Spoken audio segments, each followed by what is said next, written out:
The 5 deceptions of Islam, as I spoke about them, are that Islam is indeed not a religion of love. Islam is not a religion of peace. Allah is not another name for God. Allah is Satan.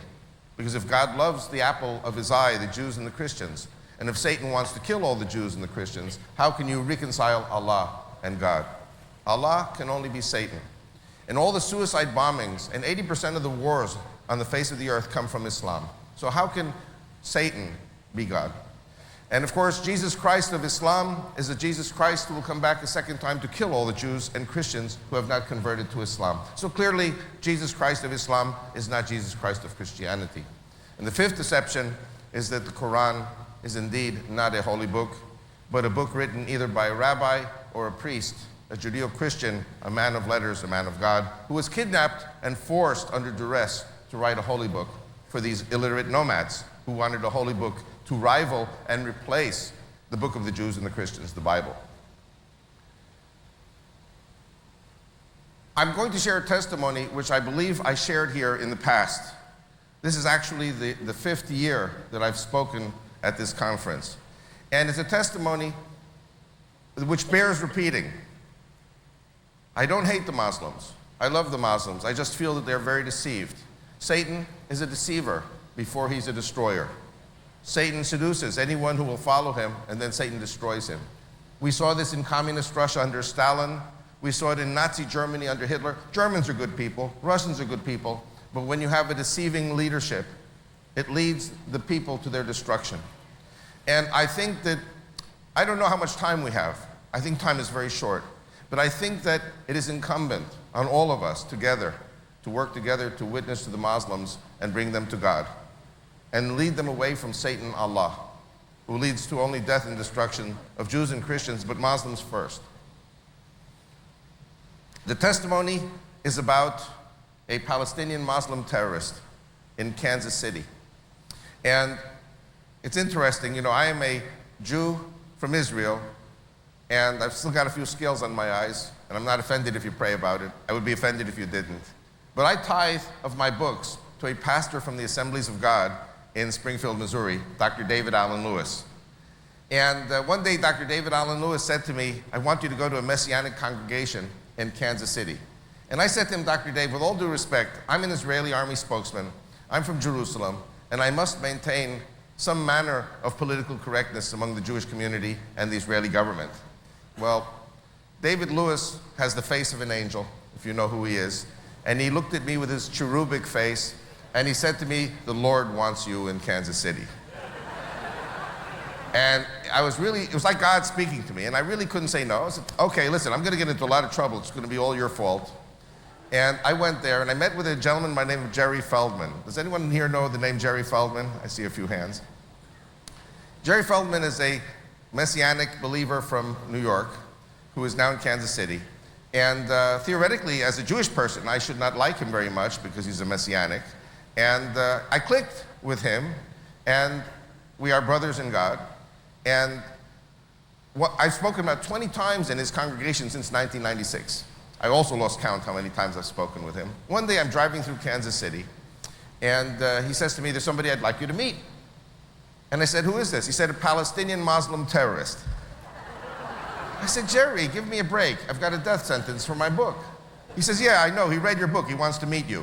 I said, Jerry, what's the matter with you? He said, oh, come on. Do you think I'd send you to somebody who would kill you? Don't worry. He's kosher. He's a Christian now.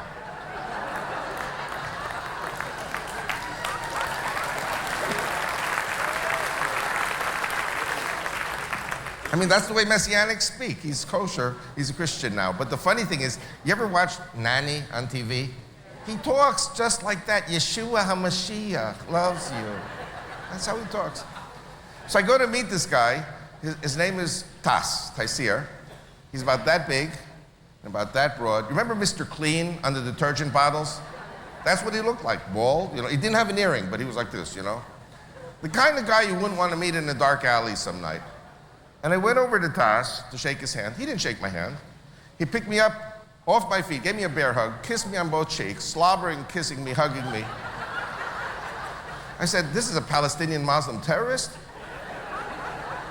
And he tells me his testimony, that when he was born, he said he got the hatred of the Jews in his mother's milk. And all his life, Islam taught him to hate the Jews and to kill the Jews. When he was 18, he went to Iraq to train in a Palestinian Muslim terrorist training camp in Iraq. You know, in Florida, and I know in Missouri and Kansas where I was, those are fishing, big-time fishing areas. You go fishing. People write books, 100 Ways How to Catch a Fish, 100 Ways How to Fillet a Fish. This guy could write a book, 100 Ways How to Kill a Jew. With knives, with guns, with bombs, with poison, with his bare hands. And, but anyway, one day he had a disagreement, a falling out with his fellow terrorist comrades, and they were going to kill him. Because, you know, in terrorist training camps, everybody has an AK-47 machine gun, and disagreements are settled at the end of the barrel of a gun. So he had to flee. So where did he flee to? Where do Islamic terrorists flee to when they have to flee the Middle East? United States. By the way, I have the Jihad in America videotape on the table. You really need to get it because it says there in the videotape, Paul Bremer of the State Department says that it's easier to get into America as a terrorist than as a refugee. And he explains how. He came to the United States, he went to Kansas City, got a job as a maitre d' in the most exclusive French restaurant there. And lo and behold, one day, he came to a realization that he had a problem because the vast majority of people, the most frequent patrons and the biggest tippers in that very exclusive French restaurant were Jewish people, liberal Jewish people from Kansas City. And they would kiss him and hug him and slobber all over him like only Jews do with Muslims because Jews love the Muslims. So you have to understand in history, the Jews have it in their collective memory of 1900 years of Christian persecution. And where did the Jews flee to? They fled to the Islamic countries. This is the myth. It's partially true, but it became a myth that the Muslims are the good guys and the Christians are the bad guys. What Jews don't understand is that the Protestant Reformation, and this is one of the things I try to teach, the Protestant Reformation, the opening of the eyes of the Christians during the time of Luther to the fact that there is a Bible. And if you want to be a good Christian, you have to read the Bible. You had the Rudenberg Press, which for the first time mass printed the Bible so that every Christian could have a Bible.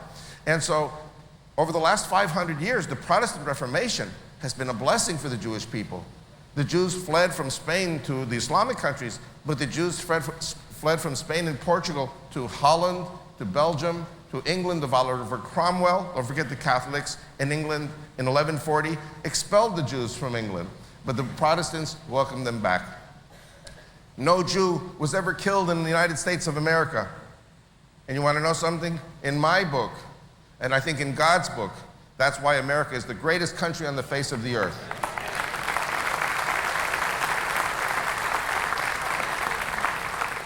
No Jew has ever been killed in the United States. No Jew has ever been killed in Canada. No Jew has ever been killed in Australia. I mean, look at this. This is, you know, these are the Protestant countries that have blessed the Jews. But the Jews have it in their mind 1900 years of Christian persecution because they look at the Catholics and they look at the Eastern Orthodox churches. Anyway, so the Muslims are the good guys and the Christians are the bad guys. That's the way Jews think. And the more the Jews hugged and kissed this Muslim terrorist, the more he was nauseated by them. You know how it is in high school? When some guy is being chased by a girl or vice versa, you know, the more the person pursues the person with whom that person is in love, the more the person who's doing the pursuing is loathed and despised until they get married. So this guy was so nauseated by the Jews, by their loving him and kissing him and hugging him all the time, that he was so nauseated he got sick to his stomach. Literally got pain in his stomach, pain in his chest, and he felt the sensation of a crushing boulder on his chest, crushing his innards. He could not eat, he could not drink, he could not sleep, he could not breathe, and the pain was getting consecutively worse. He went to the doctor, and the doctor said to him, "You don't have anything. It's all up here." You know what it says on the tombstone of the hypochondriac? "I told you so." And one day he noticed that the liberal rabbi in Kansas City, I won't mention his name, who was the biggest tipper of all, was there, and he went over and said, "Rabbi, I've got this pain in my chest, and the doctor says I don't have anything, and maybe it's spiritual. Maybe you could counsel me. Maybe you could advise me. Maybe you could witness to me." The Muslim was asking the liberal rabbi to witness to him. Now, you've got to understand something. We Jewish people, we're very strange people. We don't want Muslims to be Jews. We don't want Christians to be Jews. We don't want Jews to be Jews. Don't ask me to explain that. I need another 3 hours for that. Can you imagine 100 million Muslims tomorrow? 5 million Jews in Israel. 100 million Muslims. We want to be Jews. There's not enough pastrami and bagels and lox around. Christians also. What will we do? We're small, cliquey people. And besides, the history of the Jewish people is that the Roman Empire, after the rebellion of Bar Kokhba, forbade the Jews to witness and to teach the Torah. And you know what? We got used to this. We got very comfortable. You know, hey, if we can't witness to you, then you know what? We don't want to witness to you. We are elitists. We are special. You want to be a Jew? We're going to turn you away 3 times. And that's what the rabbis do. The rabbis turn away prospective proselytes 3 times. So the rabbi turned them away the first time, said, come back in a month. But this guy thought he was going to die. If you go to a doctor and you think you're going to die, and the doctor says come back in a month, you go for a second opinion. And praise God, he went for a second opinion. He went to a Christian believer. Can you imagine a Jew telling this testimony? And I don't know how many people this guy killed, if at all, but remember Saul of Tarsus, killed a lot of Christian believers. And he had a Damascus Road revelation. So this Palestinian Muslim terrorist had some kind of a Damascus Road revelation. He accepted Jesus as his Lord. And the first thing that happened to him was that cold, crushing boulder was supernaturally lifted from his chest.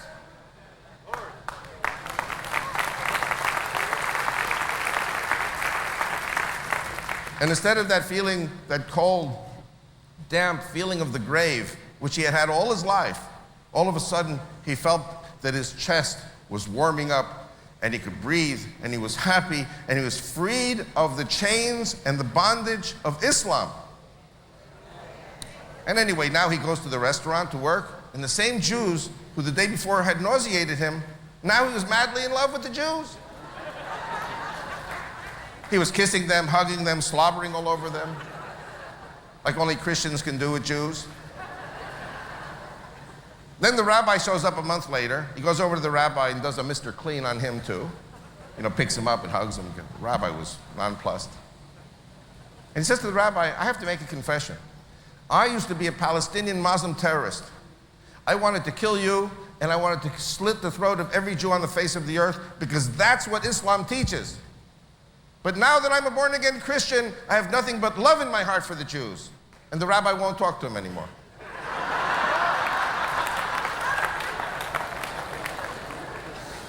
So the point I'm trying to say is, there are 15 million Muslims in America, and I believe 90% of them are like 90% of the Jews and Christians. They really don't know, and they really don't care about what the books say. You know, unfortunately, 90% of the Jews and Christians, or 80%, don't read the Bible, don't go to church or synagogue. Muslims also, 90% are Muslims in name only. Witness to them, love them. The day is going to come that the Muslims are going to have to make a choice in the United States of America. They cannot live in America and make war against America. They're going to have to become Judeo-Christians. Since the Jews don't want them. Can you imagine a Jew working with Christian missionary organizations on how to witness to Muslims? That's my life. That's what I do. Now, I know that this is a very, very happy testimony that I shared with you. We have a half hour left. And I'm going to have to share with you 1 or 2 other testimonies which are not so happy. And they are more in the eschatological or prophecy type direction of this conference. And where are we going? And what are the signs that God is giving us? I started with my 9-hour teaching series in the summer of 1999. I was driving up I-5 on the West Coast, California, Oregon, Washington. I crossed over into Maple Ridge, Vancouver, and I taught there Sunday, Monday, Tuesday. Wednesday, I drove across the Canadian Rockies, Kamloops, up to Blue River, and then across to Edmonton in Alberta province. Thursday night, I spoke in a Baptist church 4 hours. I was very pleased that 12 Jews from the Jewish community came to hear me in the Baptist church. Friday morning, my Christian hostess calls up the local Orthodox rabbi and says, we have an Israeli army spokesman here. He keeps kosher, he keeps the Sabbath. Will you take him for the Sabbath? The rabbi said, of course, please send him. And I had a wonderful Sabbath with the rabbi, but the first question he asked me, told me, what's this business with the Christians? what are you doing in the Christian churches? And I explained to him, I said, Israel cannot survive without the Christians. We cannot defeat...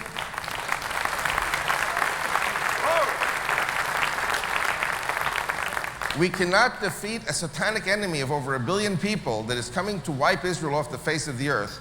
And unfortunately, they have allies. The Muslims have allies who call themselves Christians. The European Union, as a bloc, is against Israel. The Pope himself, I don't want to criticize the Pope. This Pope has done more for relations with the Jewish people than any other Pope before him. But this Pope is very, very ambivalent, and he's pro-Islamic too. We don't know what to do with him. We don't know how to understand him. So, I said that the only friends we have, not the best friends, the Christians are not the best friends. The Christians are the only friends that the Jews have. And we have to learn how to work with the Christians. We've got to open up our hearts to the Christians.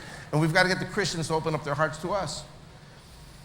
And I think the rabbi thought about this that night, Friday night, and Saturday afternoon, between the afternoon and evening prayer services, there's a 20-minute respite until the sun goes down. And the rabbi said, you know, the Christians give you 9 hours to talk, we'll give you 9 minutes. And I got up to speak, and immediately within a few seconds, you know, because when you got 9 minutes, you've got to telescope and telegraph the whole message down into 9 minutes, and you get to the punchlines immediately. And I was shouted down by 2 liberals. You know the liberals? They're liberals if you're liberal like they are, but if you're not liberal like they are, they're not so liberal with you. They're socialist totalitarians. I mean, Rush Limbaugh, who I like very much, calls them liberal wackos. But it's not just liberal wackos. They are totalitarians, and they are not liberals. You know the true liberals in America are today? The Orthodox Jews and the Bible-believing Christians. Can you imagine, I'm a Jew from Israel and Christian pulpits. This is a Christian pulpit, and I'm invited to speak. I think you guys are the most liberal people on the face of the earth.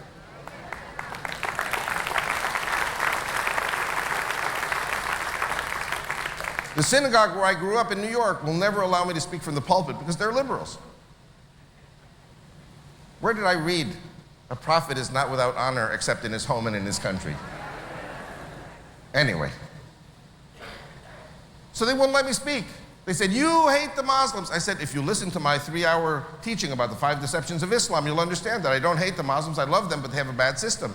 I love the German people, but Nazism was a bad system. We're not going to let you speak in this synagogue. Now, remember I told you that 12 Jews came to the Baptist church? Well, 2 Christian women came to the Jewish synagogue on Saturday, and one of them got up and said, okay, if you're not going to let Avi speak, give us 5 minutes and we'll speak. I said, okay. Or I'll speak. So she got up. She was a social worker in Edmonton, Canada for the Canadian government. And she was dealing with an Egyptian Muslim woman doctor who had received asylum in Canada and was basically hiding in a safe house. What's her story? This Muslim woman doctor had a private family clinic in Cairo, Egypt. She was like a Mother Teresa. Remember Mother Teresa gave all her life for the poor? Well, this is the kind of woman she was. But she was in her 40s. And she had to start thinking about a nest egg for retirement. Because when you're in the neighborhood where she was, I mean, people would pay with eggs and with cheese and pita bread and chickens, and they'd cook her meals and clean her house and do her laundry, but nobody had money. So she decided to apply for a visa to Canada so that in her 40s she could work 20 years, make some money, and go back to Egypt. And the visa was approved. The next day, there was a knock on her door. It was 3 men dressed in the traditional Islamic garb, the galabiya. And they knocked on her door. She opened, and they said to her, Mabruk. Mabruk in Arabic means congratulations. The standard reply is Allah barik fik. You should also have congratulations. Why do I have congratulations? And they said to her, because we know you're going to Canada. So she said, how did you know that? That was just approved yesterday. And they said to her, because we of the Jama'a Islamiyya, of the fanatic Muslims in Egypt, we have our people everywhere in the Egyptian government. We have our people everywhere in the Egyptian administration. And we know everything about you. And we have a file that thick on you. And yes, we also have congratulations in store for us. She said, why? And they said, well, you're going to Canada. You're going to work for us. You're going to be our spy. She said, well, what does that mean? And they said, yes, within a very short time, you're going to have your private family clinic in Edmonton, Canada, and you're going to know who the Jews are, and you're going to know who the Christians are, and you're going to know anybody who opposes our Islamic agenda for Canada, and you're going to tell us who they are, and we're going to kill them. So this woman doctor said to them, listen, I'm a Muslim woman, I go to the mosque, I pray, I think I'm a good Muslim woman, but I'm also a doctor. I swore the Hippocratic Oath to heal people and to save lives. I don't understand politics, I'm not interested in politics, and I'm definitely not into killing people. So they said to her, oh, okay, so you don't want to work for us? She said, no. Now standing next to this Egyptian woman doctor was another woman in her 40s, her best friend who grew up with her and was helping her in the clinic. The three Muslim men grabbed this woman, her friend, pulled out a knife, and slit her throat. And the woman lay on the ground, the blood gushing out dead, and they pointed their finger at her and said, if you don't work for us, this is what we're going to do to you. The next day, she had political asylum in the Canadian embassy in Cairo, and the Royal Canadian Air Force flew in a private jet to get her out of Egypt. God took me across the Canadian Rockies to Edmonton, not to speak, but to listen. I had to go to Edmonton to hear this Christian woman in a Jewish synagogue about a Muslim woman she was taking care of. And she went on to say something very important. And she said she's totally coordinated with the RCMP, Royal Canadian Mounted Police. And she said that 90% of the Muslims, and I believe the same applies in America, 90% of the Muslims are good people. They denounce sincerely, they denounce and renounce terrorism. But 10% of the Muslims, she said, who get their salaries from the Middle East, know the agenda and know that this is true. And that the Muslims in Edmonton, this tiny group of Islamic terrorists, and the Islamic terrorists, which you all know exist in every city of the United States of America, they have computers, they have databases, and they know who the Jews are, and they know who the Christians are. And they know anybody in America who opposes their Islamic agenda. And when the orders are given from the Middle East, you've all heard of David Wilkerson? When the orders are given from the Middle East, they're going to kill the Jews and kill the Christians and kill anybody who stands in their way. And U.S. law enforcement is not going to know where even to start to pick up the pickup sticks. The reason I'm telling you this testimony is because we are very close to a war in the Middle East. And I believe that as a result of the war in the Middle East, there's going to be a wave of persecution and killing of Jews and Christians. And we are going to see a massive, I believe, a massive homecoming to Israel. The Jews are going to leave. You know, the Jews are leaving every country of the world to go home. It's in the Bible. God says, I will gather up my people from all the countries, and I will gather up the strangers who will bring them home. Who are the strangers? That's you. This is my faith.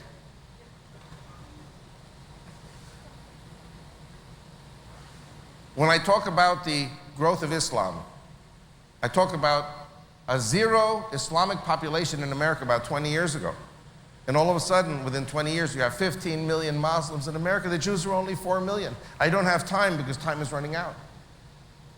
But you all know that the Jews were 6 million in 48, there were 6 million Jews in 68, and now we're only 4 million Jews. Where did the Jews go to? The Jews disappeared. The Muslims tell this joke all the time, that Abdel Nasser met with Mao Zedong of China. Abdel Nasser was the president of Egypt, met with Mao Zedong of China and was complaining about Israel. And Mao Zedong said, your enemy Israel, how many are they? And Mao Zedong said in 1950, and Abdel Nasser said in 1955, there are 2 million Israelis. So Mao Zedong said, 2 million Israelis, very interesting. What hotel are they staying at? You've got 2 million Jews in Israel. What hotel are they staying at? Today it's 5 million Jews. What hotel are they staying at? In America, you've got 4 million Jews. What hotel are they staying at? And the Muslims now are 15 million in America. They outnumber the Jews 3 to 1, 4 to 1. And this is by plan. I don't have time to go into the plan. It's in my tapes and in my book.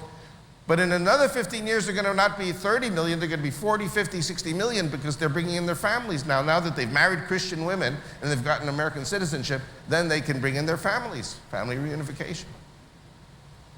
And unlike the Mexicans who are poor, the Arabs come in with a lot of money. This is by plan. And they buy out the 7-Elevens, and they buy out companies, and they know where Jews and Christians live. They know everything about the Jews and the Christians. And Jews and Christians don't have a clue about the Satan that's coming to kill them. People ask me what's happening in the Middle East. And I explained that the situation in the Middle East is an intractable situation. People ask me, when will there be peace in the Middle East? And I answer them tongue-in-cheek, when you have a Clint Eastwood type Christian president who says to the Muslims, feeling lucky, make my day. That's when you'll have peace in the Middle East. And I think George W. Bush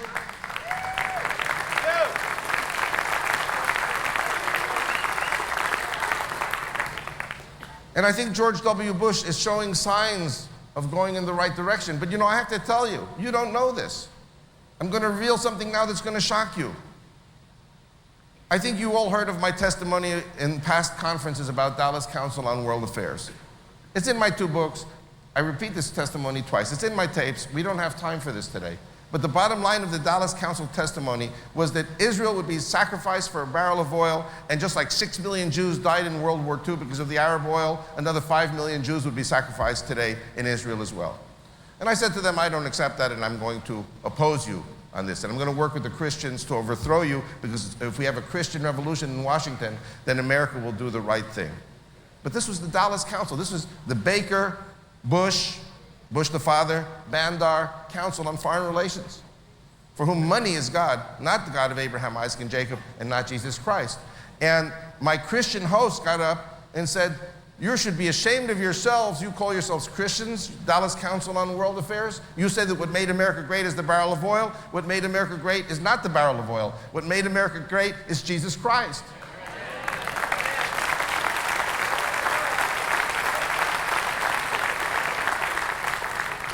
And that night in April of 1991 was the night that changed my life, because I realized that I and all the Jewish people have to make a decision. Are we going to go with the Christians who love us, or are we going to go with the Antichrist who killed 6 million of us in World War II and will do it again? And are with the Muslims? Because you know that there are Christians, and if you're not a Christian, you're an anti-Christian. And I don't know if you know this, but 2 weeks before the attacks on September 11th, 2 weeks before the attacks on September 11th, Nabil Shaath, who is the Palestinian spokesperson, got up and held a paper, said, here I have a secret written agreement between George W. Bush and the Saudi government that Israel will be forced to return to the borders of '67. And 2 weeks later, you had the attacks on the World Trade Center. Whoever blesses Israel is blessed, and whoever curses Israel is cursed. And I'm telling you,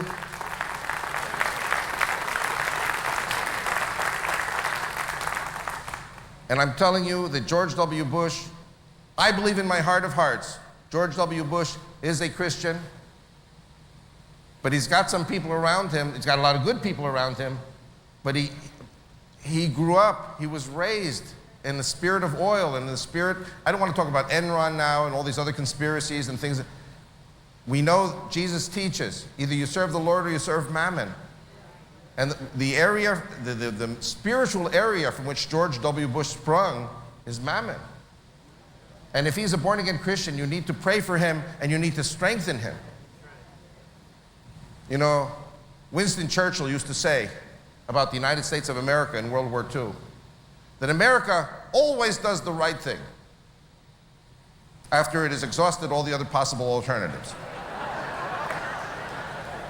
Now, from my life's experiences, what I see here from this testimony about 2 weeks before September 11th was that George Bush thought that he had some kind of a deal wrapped up with the Saudis and the Palestinians, and hey, it would be great. It would be great to have a Palestinian state, and they would live in peace alongside Israel, and all of the State Department's problems would be solved. But that's not God's plan. And so, I don't want to say that September 11th was a form of God's judgment on America, but I think that George W. Bush, on September 11th, ripped up the agreement that he had signed with the Saudis. You see, because you've got these people who are using their money, the Muslims are using their money to try to force America to do what they want, but then comes a crazy maniac like Osama bin Laden or Saddam Hussein who says, well, the Saudi leadership is all traitors anyway, because anybody who collaborates with the Judeo-Christian West, they're all infidels and collaborators anyway. And so Osama bin Laden, who's another kind of a Muslim, pulls the carpet out from under the feet of the Saudis and the Palestinians. But like I said yesterday, God made Pharaoh's heart hardened, stubborn. And so the United States today is doing the right thing after it exhausted all the other possible alternatives. Don't you understand? That's what it's all about. There is a judgment now of God, and He's testing you. He's testing the American people to see what will the American people do. And you cannot be led like blind sheep by a money administration in Washington. You have to be led, I don't want to say like blind sheep, but you have to be led by a Christian administration in Washington. And this is what you have to work for.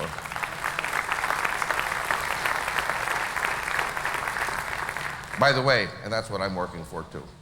I want to see a Christian administration in Washington, because if you don't have a Christian administration in Washington, you're going to have an Antichrist administration in Washington, and they've got a bloody track record with 6 million dead Jews in World War II. Because the Arabs had the oil then, and they said to the British and the Americans, if you let the Jews go to Palestine, England, America, Cuba, Mexico, or anywhere, we go over to Hitler. There was one railroad track going into Auschwitz, into the concentration camp. One railroad track. All you needed was a one Lancaster or B-17 bomber to bomb it once a week. You could have saved 1 million, 2 million Jews. There was a decision to kill the Jews in Washington by the Antichrist people. I don't want to say of the Democratic Party of Franklin Roosevelt. That's what we saw. Breckinridge Long, who was Undersecretary of State for visas, would not give the Jews visas because the Arabs told him not to. He said, fine. He was an anti-Semite also. Let the Jews die in Europe. And they said to me in April 1991 in Dallas that they're going to do this to Israel again. So I know when Christians come up sincerely to me and say to me, we're Christians, we're ready to give our lives for Israel, because we are Christians, that's our faith. And my answer to you is, I'm a Jew, I'm ready to give my life for a Christian revival, for Israel's survival, and you're Israel also, so Israel's survival is your survival.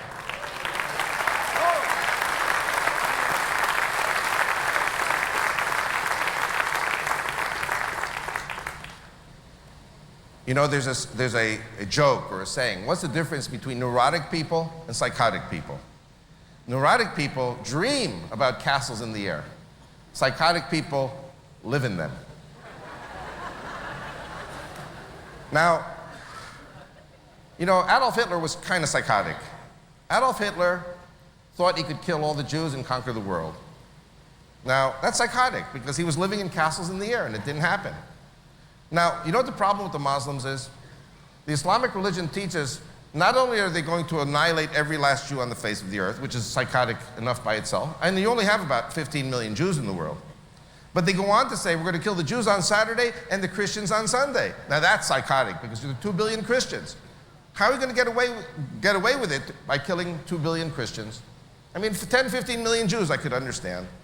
That's also psychotic, but it's super, super, super psychotic to think you can kill the Christians. And of course, before the Muslims kill the Jews and the Christians, they've got to kill the Hindus and the Buddhists, which is another 3 billion people. So Satan's plan, Allah's plan, is to kill everybody. And Satan will fight the Jews and the Christians and the Hindus and the Buddhists to the last drop of Islamic blood. Because the Muslims are also created in the image of God, and Satan wants to kill all those created in the image of God. So Yasser Arafat is psychotic. The Palestinians are psychotic. The Muslims are psychotic, thinking they can kill the Jews and the Christians. And you all know the back of the book, and you all know it's not going to happen. There are 3 groups that are involved in the Middle East conflict. 2 want a Palestinian state, and the 3rd one doesn't. Now, who wants a Palestinian state the most? United States State Department. You know why? Because the State Department is making so much money with the oil, they'll do anything the Muslims tell them to do. Secondly, they think that this will solve all of America's foreign policy problems. Just give the Palestinians a state. And you know it's not the truth. It would not solve America's problems because you still have bin Laden as a factor. He's still going to attack the United States. The second group that wants a Palestinian state is the Israeli Foreign Service. Foreign Ministry, which is our State Department. Why? Because that way we can separate ourselves from the Palestinians, get the Palestinians out of our hair, and that would solve all our problems too, right? Wrong. And then there's a third group, the Palestinians. They are the only group that doesn't want a Palestinian state. You know why? Because if the Palestinians agree to a Palestinian state, it'll have to live in peace alongside Israel, which the Islamic religion prohibits. So there can't be a Palestinian state because the Palestinians wouldn't agree ever to live in peace with Israel. You know, Ehud Barak offered the Palestinians 98.5% of what they wanted. What does Arafat do? He starts a war. Because it was never Arafat's intention to make peace in the first place. So what I believe is going to happen sooner or later at some stage, and we heard J.R. Church speaking about the impending American offensive to remove Saddam Hussein as the great butcher of Baghdad and liberate the Iraqi people. And by the way, I want you to know, I love the Iraqi people. How can you not love the Iraqi people? Abraham, Isaac, and Jacob were Iraqis. So I think there will be some kind of a big action in the Middle East pretty soon. It might forestall a war between Israel and the Palestinians. Maybe yes, maybe no. We don't know yet exactly what's going to happen. And besides, I'm not a prophet. So the situation in the Middle East is kind of untenable. But at some stage, you know, now when people ask me, when will there be peace in the Middle East? I say when Allah, Satan, is sent to the pits of hell for 1,000 years, then there will be peace in the Middle East.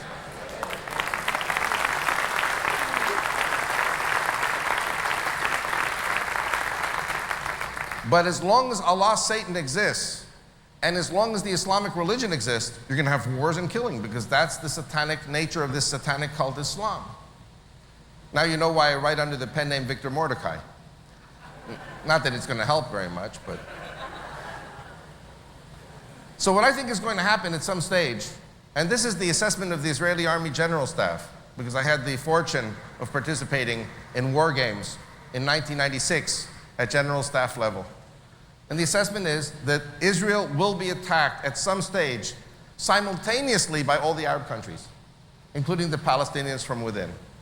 And that we might lose up to 20,000 people in the first 3 days of a war, missile war, biological and chemical war, launched by Iraq and Syria, Iran, Egypt, Saudi Arabia, Palestinians from within. And you know, Israel cannot afford to sustain 20,000 dead or more.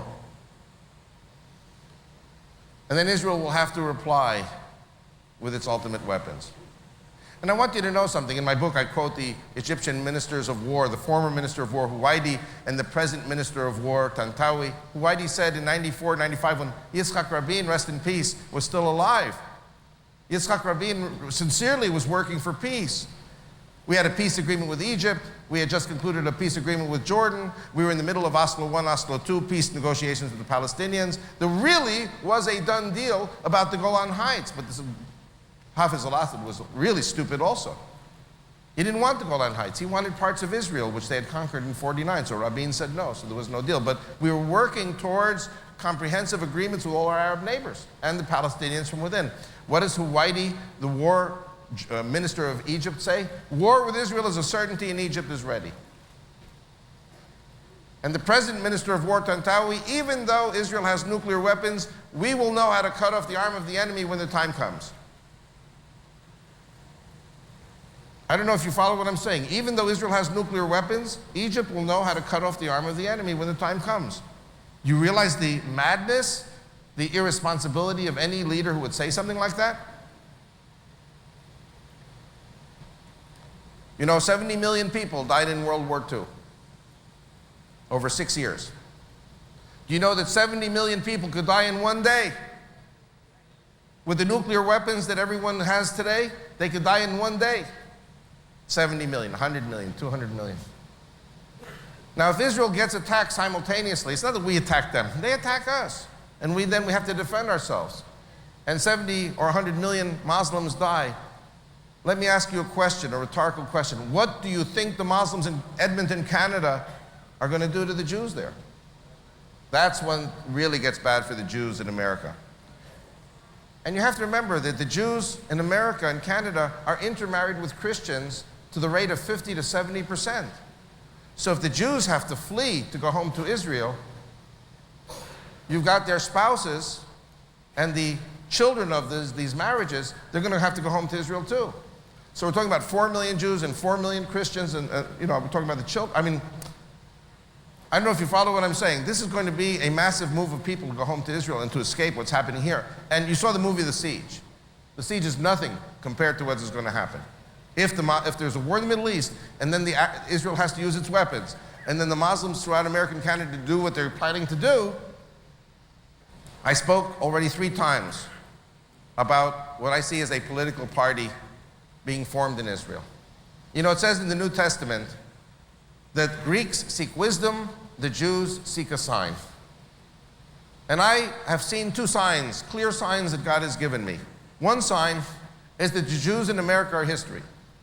And instead of 4 million Jews, you've got 15 million Muslims now. The Jews have been coming home from every country on the face of the earth, from Russia, from Ukraine, from Ethiopia. Now they're coming home from Argentina, praise God. God had to shut down the Argentinian economy to get the Jews to leave, because otherwise they'd never leave. What do you think would get the Jews to leave America? Only the Islamic revelation of Edmonton, Canada, that I shared with you this morning. So I think there are going to be Jews and Christians coming home. The second sign is that Jews and Christians have already come home. You know, we had 1 million people who came home from Russia in the last decade. 30% of them are Christians because they're intermarried with the Jews. It's part of the facts of life that Jews and Christians have a chemistry. We have intermarriage. So we have Christians, Russian Orthodox, Catholics, and Protestants who live in Israel. We have the Arab Christians who are there. We've got some crazy American born-agains in Jerusalem also that I'm very close to. Praise God.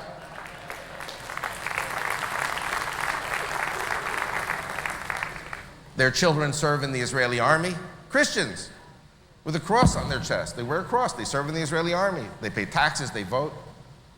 But because this is such a new phenomenon, there are no Christians in our Knesset, in our parliament, in our Congress. But you've got 11 Arabs, and they're sworn to the destruction of Israel. They don't serve in the army. They don't pay taxes. They don't vote. I mean, they do vote, but they're against the Zionist state. But the Christians who are intermarried with the Jews, who have come to bless Israel, you know, it says those who bless Israel are blessed, and those who curse Israel are cursed. And you know, if you don't bless Israel, you're not going to be blessed. But you know what? If you're grafted into Israel, guess what? You're Israel too. If we don't bless you, we're not going to be blessed.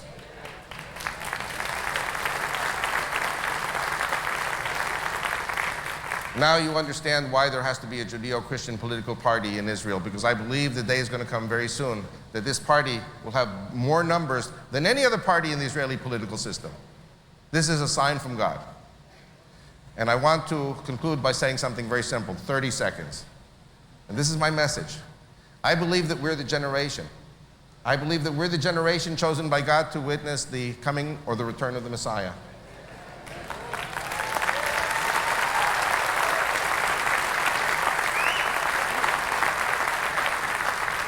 And it's going to be in Jerusalem. And Messiah is not coming only for the Jehovah's Witnesses. He's coming for all of us. Thank you very much.